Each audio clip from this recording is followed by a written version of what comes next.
أعوذ بالله من الشيطان اللعين الرجيم. بسم الله الرحمن الرحيم. الحمد والثناء لله رب العالمين بارئ الخلائق أجمعين باعث الأنبياء والمرسلين، ثم الصلاة والسلام على سيدنا ونبينا وحبيب قلوبنا وطبيب نفوسنا وشفيع ذنوبنا أبي القاسم المصطفى محمد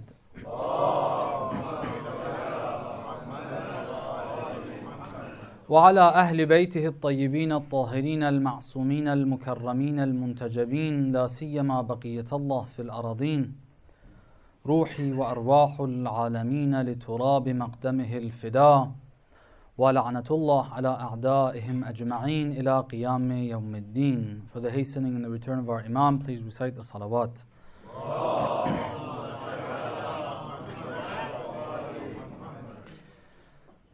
Inshallah, Allah gives us the tawfiq to commemorate this month of Muharram, the event of Ashura in Karbala, the sacrifice of our beloved Imam al-Hussein on the plains of Karbala, more than before, and inshallah it'll be a step closer towards realizing and making real the advent of the coming of our beloved Imam al-Hujjah Ajjalallah Ta'ala Farajahu al-Sharif wa arwahuna lahu al-fida.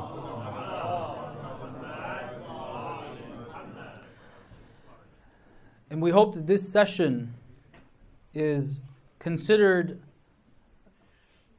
a start for those programs. I was thinking of what to speak about in this gathering of brothers and sisters, which on my part, I really apologize for this. It was not under my control. It was supposed to begin at 7:30 and it's 9:05 that we're starting. But we hope, inshallah, it was done for a good cause and Allah subhanahu wa ta'ala accepts and you all forgive, inshallah. And what I thought is to have an overview of Ziyarat Ashura from the perspective and angle of learning why we are supposed to commemorate Abu Abdullah al-Hussein. What is it that we're supposed to get from this? If we understand what the objective is of commemorating Abu Abdullah al-Hussein and his cause, why the Imams have mentioned for us to remember this so frequently, in different ways, at different times, we can hopefully make better use of the 10 days that we do commemorate. For those of us who go beyond the 10 days, for as long as we do that during this month and some the following month, and they connected as well. The first thing I need to say is to mention a fact that some of us are aware of and some of us are not aware of, and some of us have heard contradicting things regarding this fact. And sometimes we hear it in a context that's not very encouraging. And that is the recommendation to remember Abu Abdullah al-Hussein frequently. This is something that we find in our sources. And I don't think I can say I find this regarding any of the Imams. I think I can confidently say that we don't have this. And there was always a question in my mind, why? Is Imam al-Hussein better than the rest of the Imams? When you look at what we have on Abu Abdullah, it says, for example, this Ziyarat Ashura, which is found in two of the original sources that we have of hadith. One of them being Ibn Qulaway's Kamilu Ziyarat. We say salawat, please.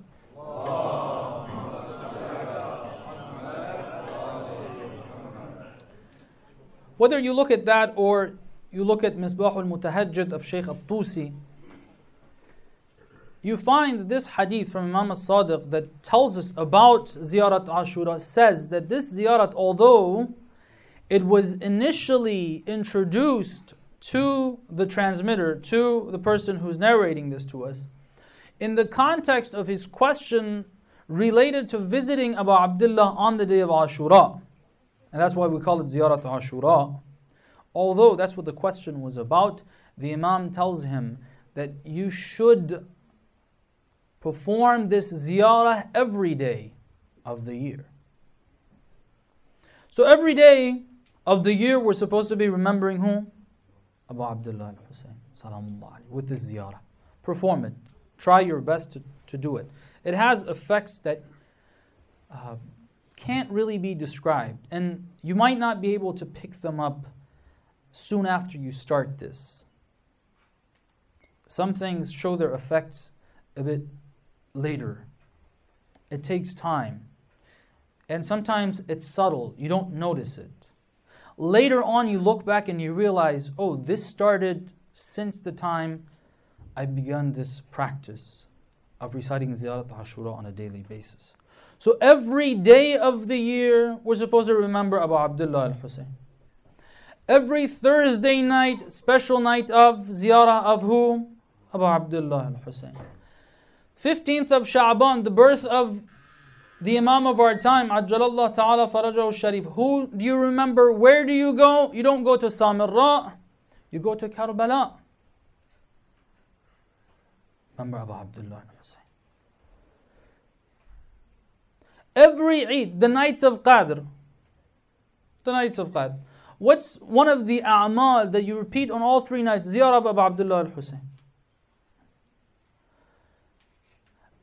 On the day of Arafah, the 9th of Dhul Hajjah, where is the best place to be? Karbala. Remember Abu Abdullah al-Husayn. Why? Why Imam al-Husayn?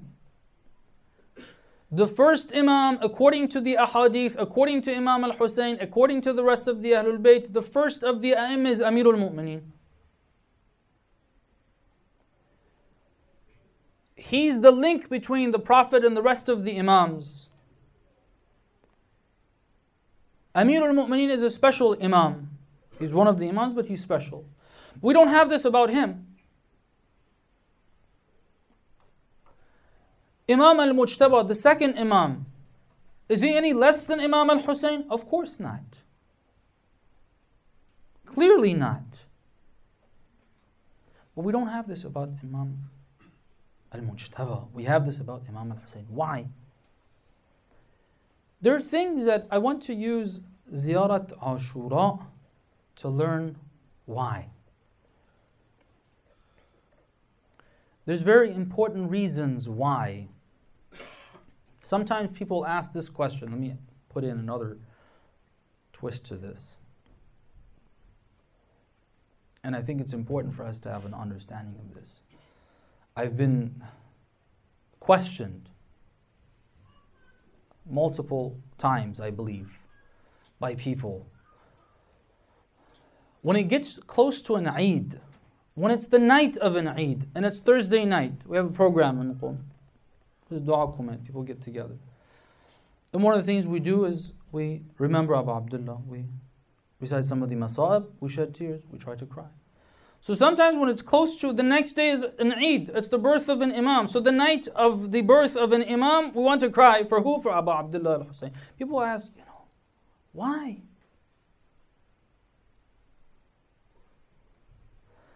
You can take all of Muharram and Safar, cry for Abu Abdullah. Okay, great. But we have times where we need to celebrate. Why do we need to cry on nights of celebration?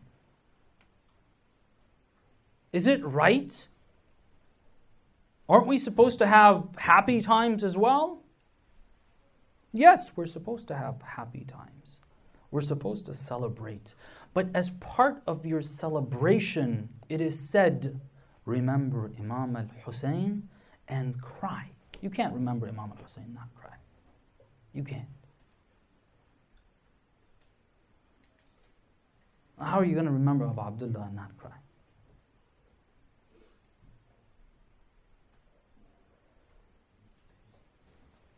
One of the things that we get from this ziyarah,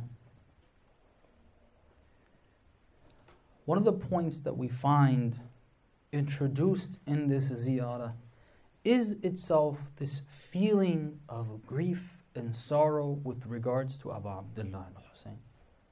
For example, recite salawat, please.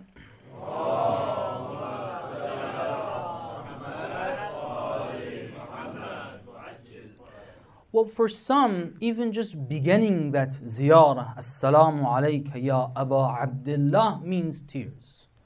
Someone who's really developed that type of relationship with Imam al-Hussein, they've developed that love, which is one of the objectives. I'll talk about it. They hear that, Assalamu alayka ya Aba Abdullah, tears start to flow from their eyes. But something a bit more tangible of this ziyarah, within the ziyarah, there's a few times we say Ya Aba Abdullah. The first one we say Ya Aba Abdullah, لَقَدْ عَظُمَتِ الرَّزِيَّةِ وَجَلَّتْ وَعَظُمَتِ الْمُصِيبَةُ بِكَ عَلَيْنَا وَعَلَى جَمِيعِ أَهْلِ الْإِسْلَامِ وَجَلَّتْ وَعَظُمَتْ مُصِيبَتُكَ فِي السَّمَاوَاتِ عَلَى جَمِيعِ أَهْلِ السَّمَاوَاتِ. Remembering the atrocities in Karbala, not specifically a particular one, but remembering that so many atrocities against Abu Abdullah al-Hussein occurred in that land at that time, that bring pain to one's heart. And not only us as human beings, angels in the heavens have heavy hearts and they're saddened by what happened in Karbala. This is what we say. In another passage of the ziyarah, we say, بِأَبِي أَنْتَ وَأُمِّي لَقَدْ عَظُمَ مُصَابِي بِكَ. May my father and mother be sacrificed for you. لَقَدْ عَظُمَ مُصَابِي بِكَ. The pain of my heart, hearing what has happened to you, is great. Okay. One of the things that we find in the remembrance of Abu Abdullah very clearly is the concept of shedding tears, crying. We're supposed to cry. It's important to cry. Imam al-Sadiq salamullah alayhi,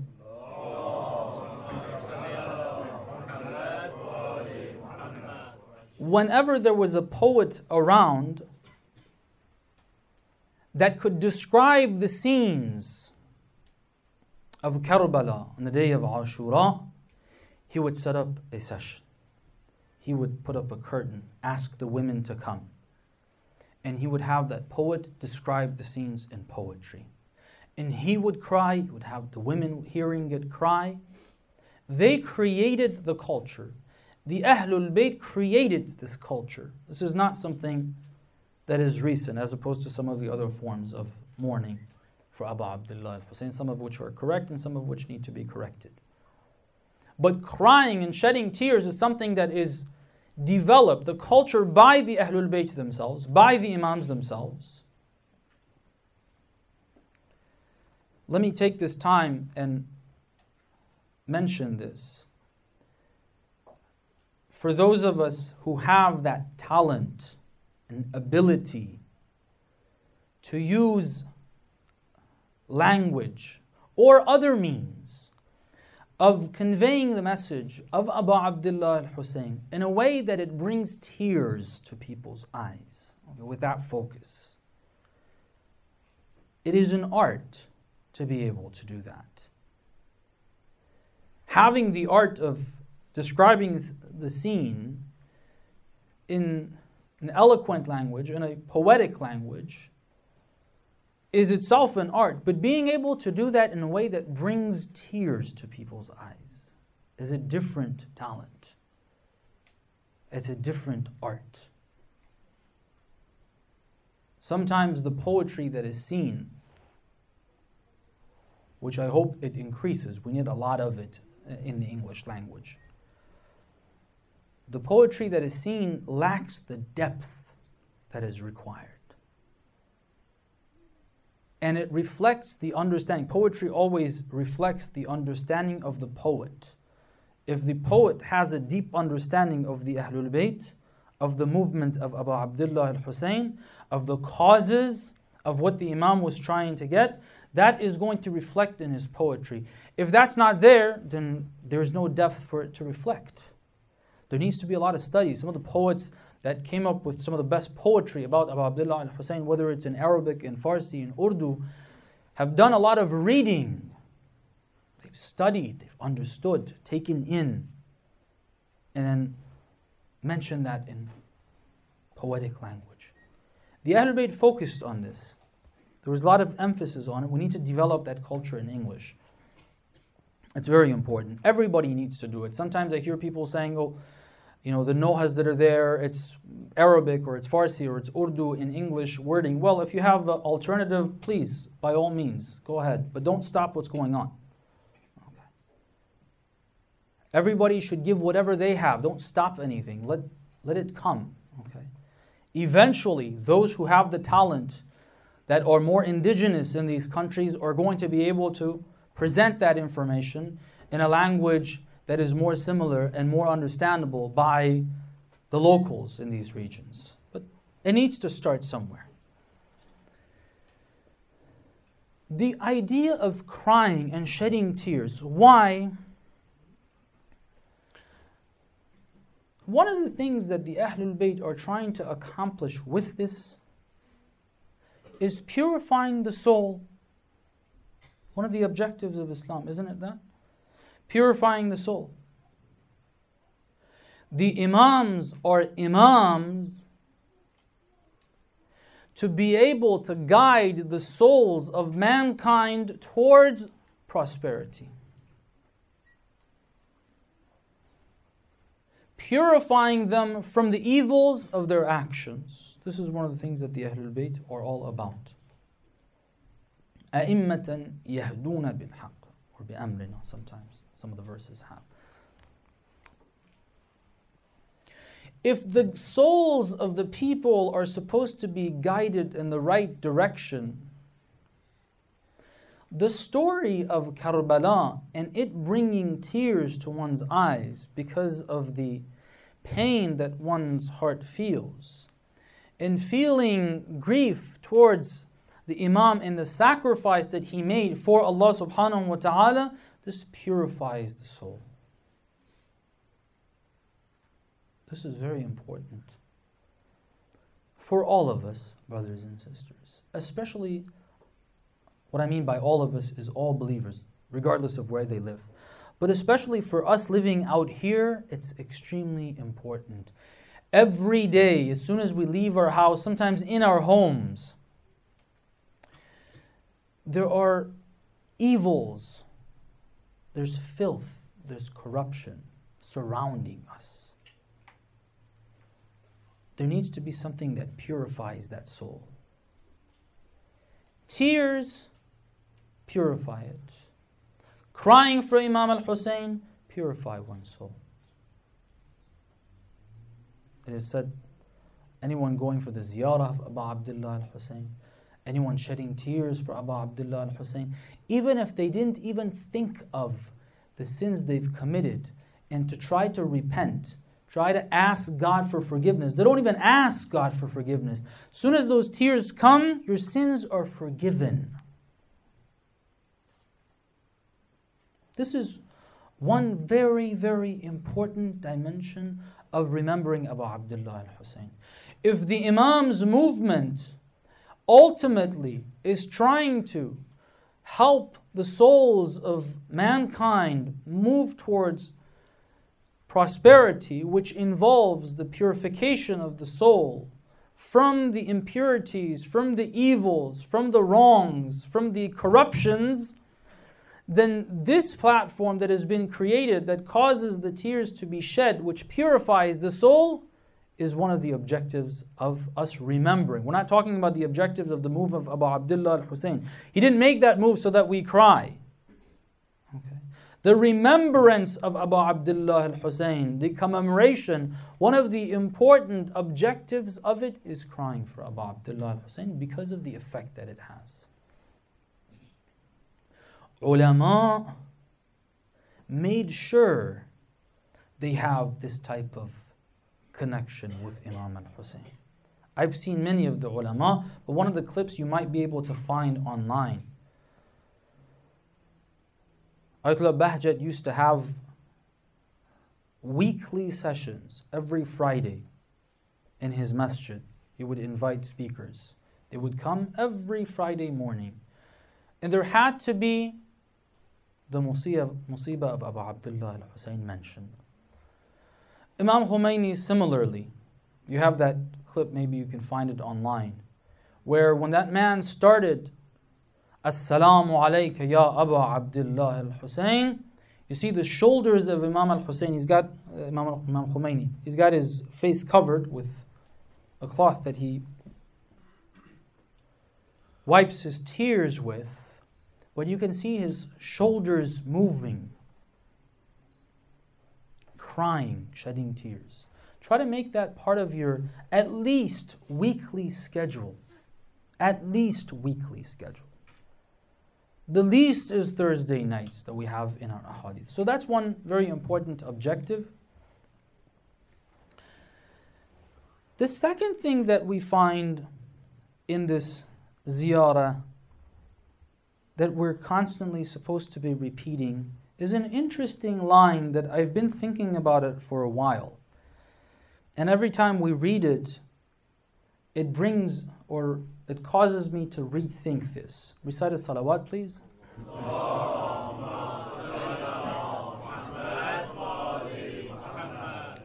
It's sort of towards the end of the ziyarah. It says, Allahumma ij'al mahyaya mahya Muhammadin wa ali Muhammad. This part we can understand. Oh Allah, make our lives, make us or help us live a life that resembles the life of the Holy Prophet and the AhlulBayt. Allahumma ij'al mahyaya mahya Muhammadin wa ali. We can understand that, right? But then the next part says, وَمَمَاتِي مَمَاتَ مُحَمَّدٍ وَآلِ مُحَمَّدٍ. Make my death the death of Muhammad and Ali Muhammad. What is this trying to suggest? We have hadith that there is none of us that died a natural death. All of us died a death of shahad. Imam al-Husayn, with his action, what he taught was this: when the cause of justice has the enemies surrounding you, outnumbering you 35,000 against 100, a little over according to the largest number that can be accepted as a reliable figure, 130 approximately. That's the highest figure. 35,000. When the cause requires standing against this injustice, even if you have 35,000, as Abu Abdullah al-Husayn said, if reviving the religion of my grandfather requires me to be killed, then swords come forth.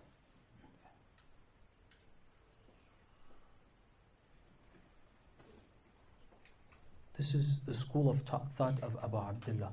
وَمَمَاتِي مَمَاتَ مُحَمَّدٍ وَآلِ Muhammad. I'm asking that I would have that courage.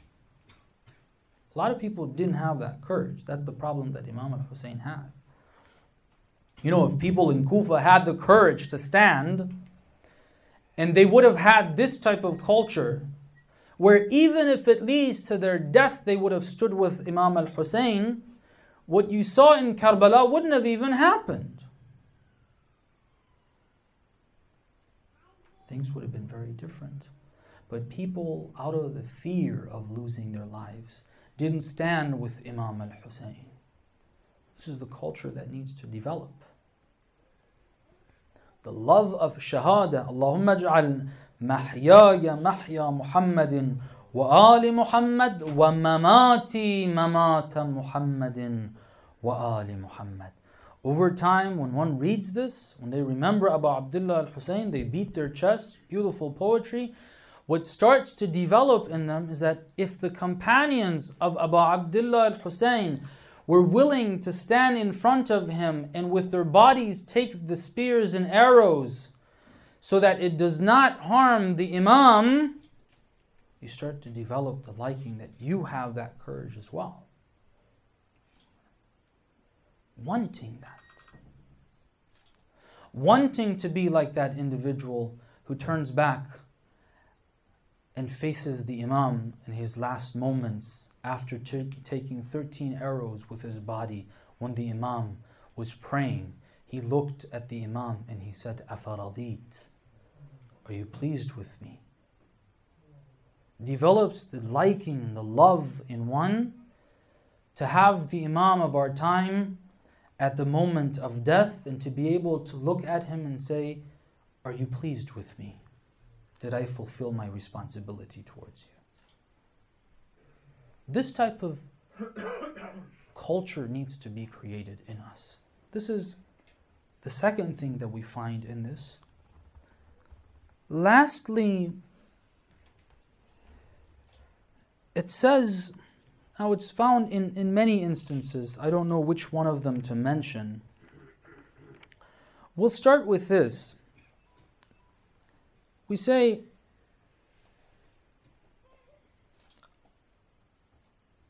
وَلَعَنَ اللَّهُ أُمَّةً. Let me mention it from the beginning. We started salawat.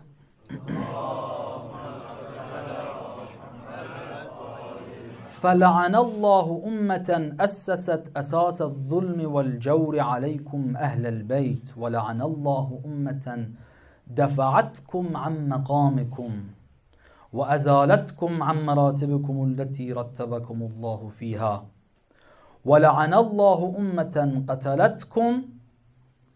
Where there's a lot of la'an here, right? There's a lot of la'an. Who?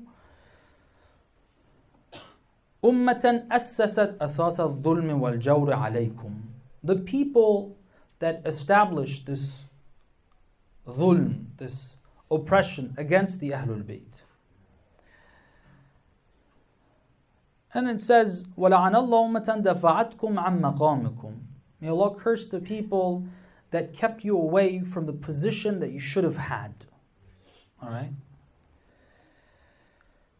And then it says, وَلَعَنَ اللَّهُ أُمَّةً قَتَلَتْكُمْ. The people that killed you. Then وَلَعَنَ اللَّهُ الْمُمَهِّدِينَ لَهُمْ بِالتَّمْكِينِ مِنْ قِتَالِكُمْ. May God curse the ones that made it possible for them to kill you. And we say, بَرِئْتُ إِلَى اللَّهِ وَإِلَيْكُمْ مِنْهُمْ وَمِنْ أَشْيَاعِهِمْ وَأَتْبَاعِهِمْ وَأَوْلِيَائِهِمْ. We stay away from them and come to Allah and to you and from their followers and those who follow their lead. أَشْيَاعِهِمْ وَأَتْبَاعِهِمْ. This is one line. Another line, لَعَنَ اللَّهُ أُمَّةً أَسْرَجَتْ وَأَلْجَمَتْ وَتَنَقَّبَتْ لِقِتَالِكَ. May Allah curse the ones that prepared their horses to go and fight you. Alright? And plenty of instances of la'an. Let me give you another one. One that we have to repeat 100 times. Allahumma al'an awwala zalimin zalama haqqa Muhammadin wa ali Muhammad. Oh Allah, curse the first of those who oppressed the right of Muhammad and al Muhammad.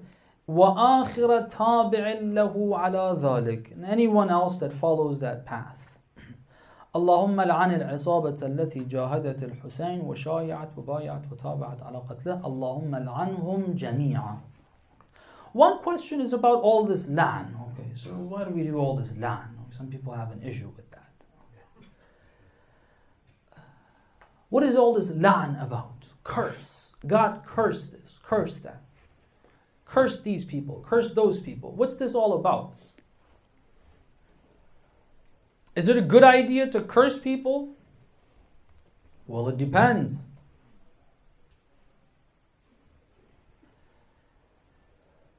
What is the objective of this? There's many things that can be said about it. What I want to take from this is relevant to another passage. Let me read that passage too, and then I'll put these together.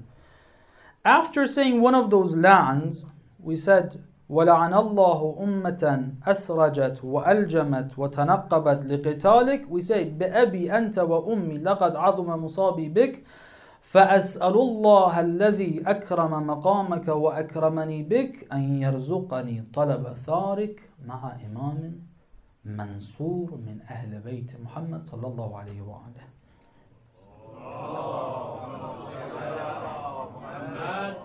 After the la'an, we say, may my mother and father be sacrificed for you.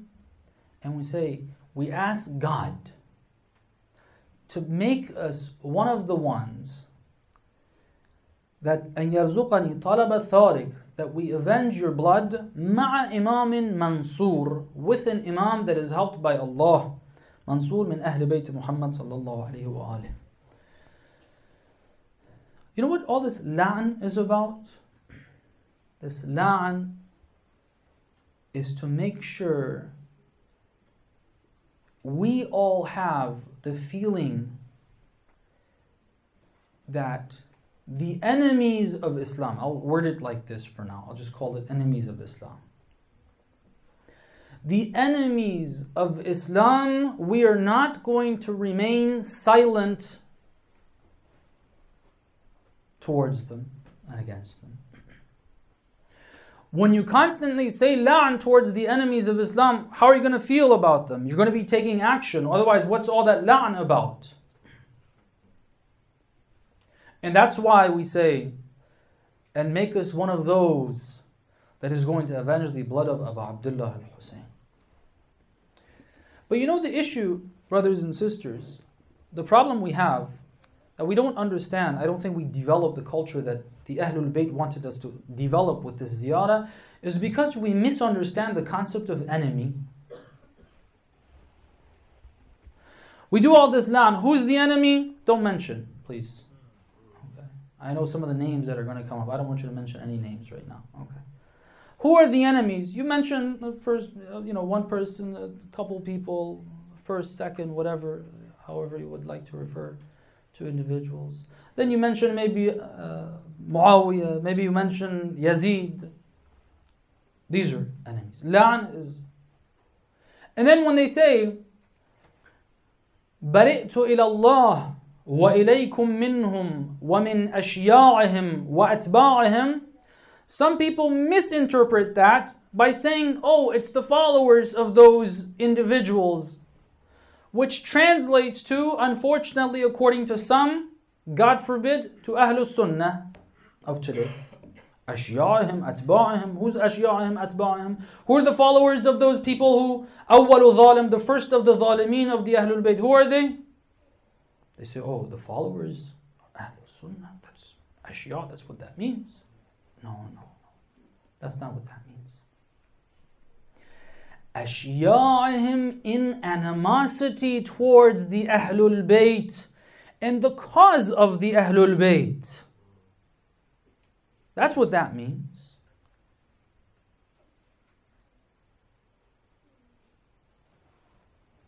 Those who are enemies of Islam, which means they're the enemies of God's creation and God's plan, they're the atba' of the zalimeen, those who oppressed the Ahlul Bayt.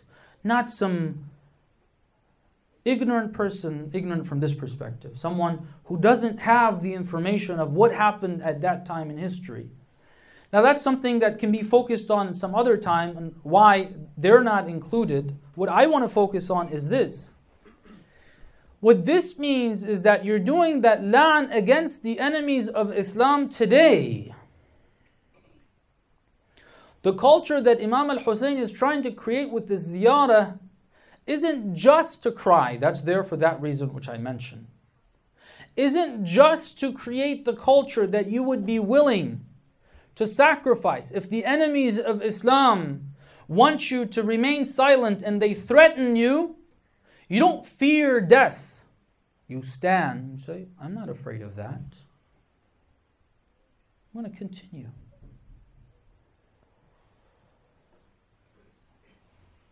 It's to make us aware that when there are enemies of Islam, which there are plenty of today, fighting against Islam, you can't remain silent. Identifying who the enemies of Islam actually are and not remaining silent against them. This is another culture that needs to be developed amongst us, the Shia. I feel that the first reason why the remembrance of Abu Abdullah is there is being practiced by us. We cry for Imam al-Hussein. It's very important that we do that. But the second two I see less of. The culture of sacrifice. And the third one, the last one, the second of the two. Feeling that I need to take action, I can't remain silent. That's something that we don't learn too much from Abu Abdullah. We got to make sure our majalis have all three dimensions. If we're helping with majalis in this season of Muharram, we got to make sure all three dimensions are there. If it's only the first, we have failed. If it's only the last, we have failed. There's certain people that think of the movement of Abu Abdullah al-Hussein. There's less of them, but there are some. There are certain people that use Muharram and think Muharram is only about social activism. All right? We need to have our programs catering towards that. Why? Because Imam al-Hussein was sacrificed for justice. That's correct.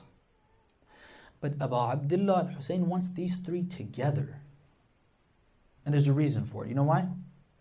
You can actually not bring about social justice without spiritual purification. These three need to come together.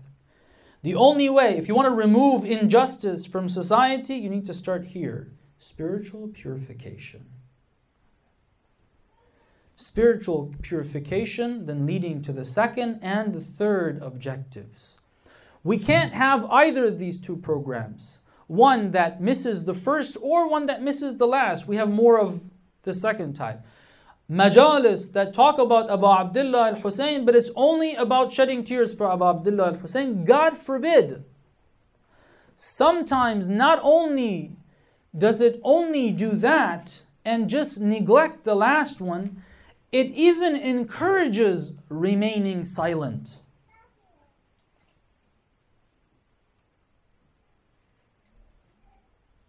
By the type of speakers sometimes that are invited, and certain speakers that are not invited intentionally because they don't want to address these issues. Why is it, just to bring this point home about this culture, don't think, I'm feeling that maybe some people are thinking, can we have some evidence of this, that this is one of the objectives of the commemoration of Abu Abdullah al-Hussein. This is very clear for anyone who reads the history. Do you know, on a few occasions, visiting the grave of Abu Abdullah al-Hussein was banned? Not during the time of the Umayyads. For the Umayyads, it's pretty clear. Yazid made a terrible mistake in doing what he did in Karbala. It was a terrible mistake. Afterwards, he tried very hard to remove that stain from his name, but he wasn't successful. Okay. So the Umayyads were very careful of that. Nobody talks about this matter. Abu Abdullah, the Imam al-Sajjad, the Imams afterwards, they, as much as they could, they created this culture and they tried to keep it alive amongst their followers. But during the time of the Umayyads, I'm not even talking about that time, the Abbasids came to power based on the slogan that they are standing against those who have usurped the right of and oppressed the AhlulBayt of the Holy Prophet. That's the slogan of the Abbasids. A lot of us don't know this. You know the black turban that the Sadat wear? That's actually from the Abbasids. They put up black flags. Why black? Because it said, we are mourning for the family and the household of the Holy Prophet that were killed. By whom? By the Umayyads. They used it as a political slogan to be able to accomplish their goal. They wanted to overthrow the Umayyads. They used that. These people that stood up and they were able to overthrow the Umayyads using the atrocities that are committed against the Ahlul Bayt, these very same people banned the ziyarah of Abu Abdullah al-Hussein. Why? Because they realized that commemorating Abu Abdullah al-Hussein means that people gathering there are a threat to the oppressive system that is governing those people.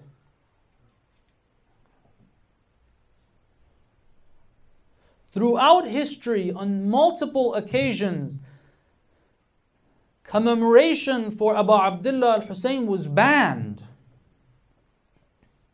During the time before the Islamic Revolution succeeded in what is now the Islamic Republic of Iran, not the last Shah, his father, they call him Reza Shah. Unfortunately, he has a very Shia name, but he was against Islam in its entirety.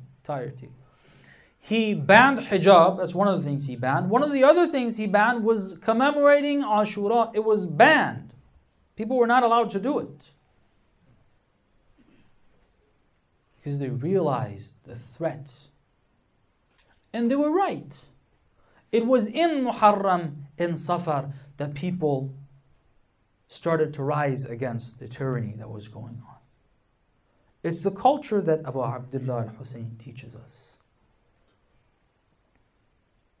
We got to develop this culture, and I will focus on this in these times where the enemies of Islam try to portray themselves as the friends of Islam and Muslims. And they try to portray some of the ignorant Muslims as the enemies of Shia, or as the enemies of Sunni, or as the enemies of Islam, or the bad guys for the Muslims where everybody is attacking them. And they are enemies of Islam with their ignorance, of course. But they're not the main enemies of Islam. Figure out, try to make sure we always understand who the main enemies of Islam are. And through the culture that Abu Abdullah al-Hussein teaches us, we have to start figuring out what rising against the enemies of Islam means today. What that means. We have to figure that out. If we want to commemorate Abu Abdullah al-Hussein, we've got to make sure we do this. Inshallah. Let's have a short dhikr al-musiba, or remembering the masa'ib of Abu Abdullah al-Hussein. Take your hearts to Karbala. In fact, these nights leading to Muharram, you know, the 2nd of Muharram is the day they say Abu Abdullah with his family arrived in Karbala. On these days, Abu Abdullah and his family are still moving towards Karbala. One of the events that we have happening on the path, in one of the last stops that the Imam made, is two things happen. One, Abu Abdullah al-Hussein sees someone at the same stop. When they would travel during the day, at night, they would stop in certain stops that were public. Basically, people would stop in those places. So if they were traveling back and forth from Kufa to Mecca, that's one of the places that people would stop. When he stopped, he sees there's someone from Kufa that's there. He comes to know that. Abu Abdullah al-Hussein tells one of his companions, go tell him to come. I want to speak to him. The companion goes and speaks to him. The man says, Inna lillah wa inna ilayhi raji'un. I left Kufa in order not to meet Hussein. Look at how the Imam,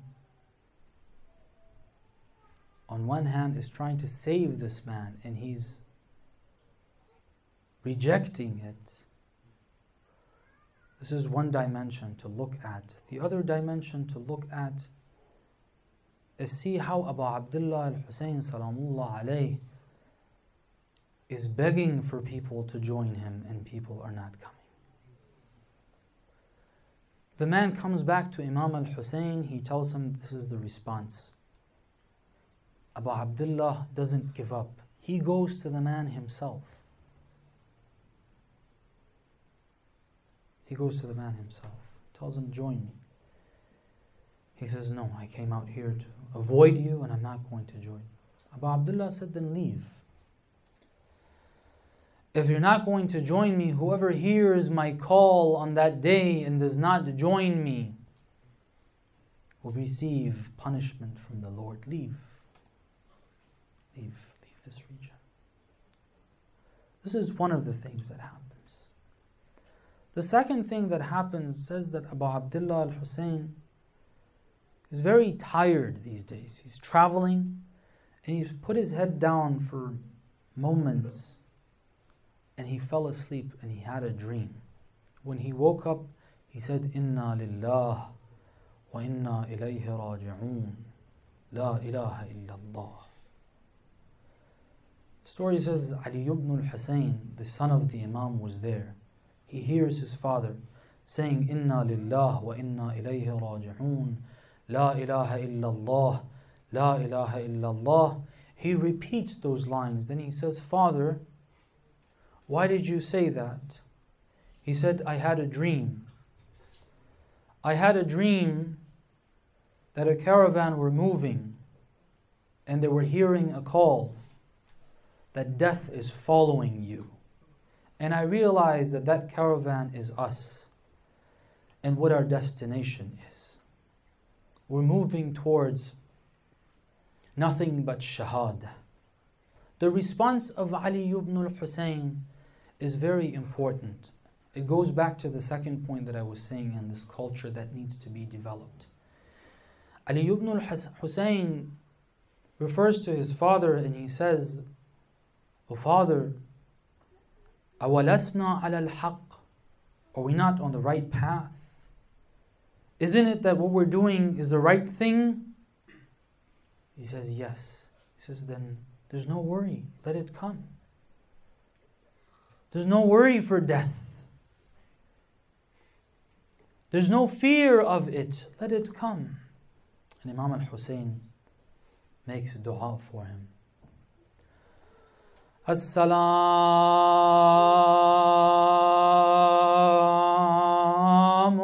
alayk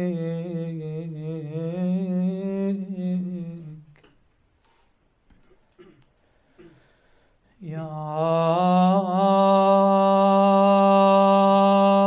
Aba Abdullah.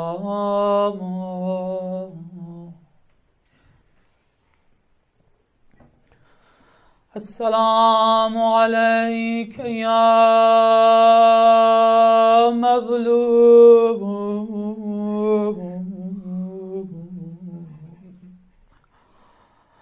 Muharram is approached. السلام عليك أيها الشهيد بكربلاء عطشانا. May Allah's peace and blessings be upon you.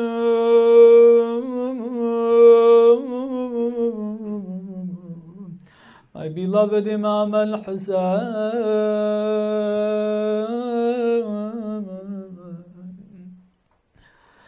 May Allah's peace and blessings be upon you, my beloved oppressed Imam,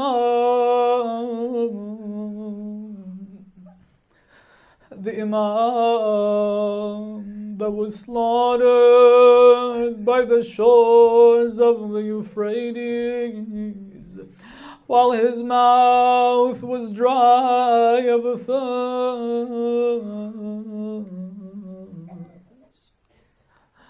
Sallallahu alayhi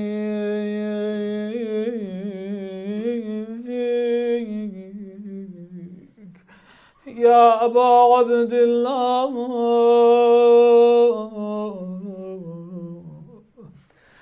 I want to remember the moment that the caravan of Abu Abdullah al-Husayn entered the plains of Karbala, and the day that the caravan was leaving Karbala on the 11th of Muharram. On the day of the 2nd of Muharram, when the caravan entered the plains of Karbala, when the women were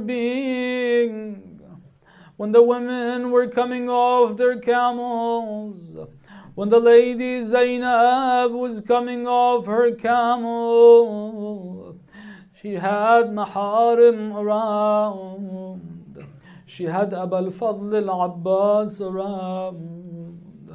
Abu al-Fadl al-Abbas and Ali ibn al-Husayn came over, making sure when Aqilatu Bani Hashim wants to come off her camel, she receives the support she needs. Men don't see her coming off her camel. When the children were coming off with utmost respect, they were coming off their camel. On the 11th of Muharram, however, the lady Zainab, Salamullahi alayha, was all alone. لك الفداء.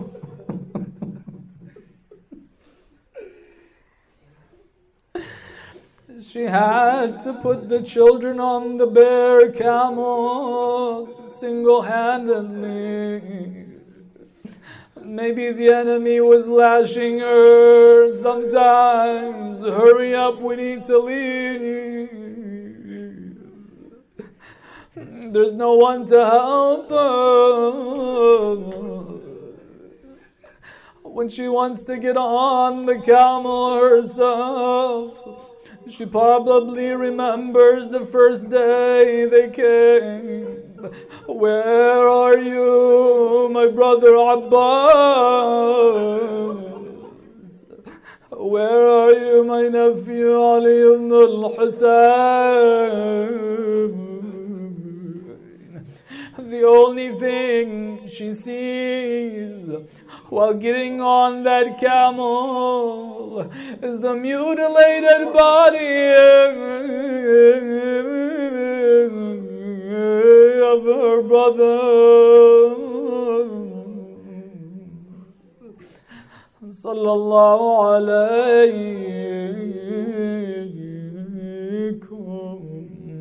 ya Ahl Bayt an-Nubuwwah jami'an wa rahmatullahi wa barakatuh.